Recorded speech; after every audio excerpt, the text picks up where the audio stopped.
સતત બીજા દિવસે મુસાફર ટ્રેનમાં આગ લાગવાની ઘટના સામે આવી છે. જ્યાં ભારતીય રેલવેમાં મુસાફરોની સુરક્ષાને લઈને ફરી એકવાર મોટા સવાલો ઊભા થયા છે, કેમ કે સતત બીજા દિવસે મુસાફર ટ્રેનમાં આગ લાગી છે. આગ બિહારના સાસારામ રેલવે સ્ટેશન પર ઉભેલી એક ટ્રેનમાં લાગી, જેને પગલે સ્ટેશન પરિસરમાં ભારે નાસભાગ મચી હતી. માહિતી મુજબ સાસારામ રેલવે સ્ટેશન પર ટ્રેન ઊભી હતી. તે દરમિયાન અચાનક તેના કોચમાંથી આગની જ્વાળાઓ અને કાળો ધુમાડો નીકળવા લાગ્યો અને જોતજોતામાં આગે વિકરાળ સ્વરૂપ ધારણ કરી લીધું હતું.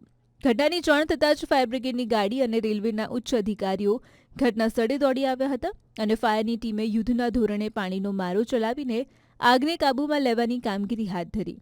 સદનસીબે સમયસર લેવાયેલા પગલાંને કારણે આ દુર્ઘટનામાં કોઈ જાનહાનિના સમાચાર નથી. પણ મહત્વનું છે કે ગઈકાલે વહેલી સવારે જ મધ્યપ્રદેશના રતલામ જિલ્લામાં દિલ્હીથી કેરળ જતી રાજધાની એક્સપ્રેસના એસી કોચમાં પણ આવી જ ભયાનક આગ લાગી હતી.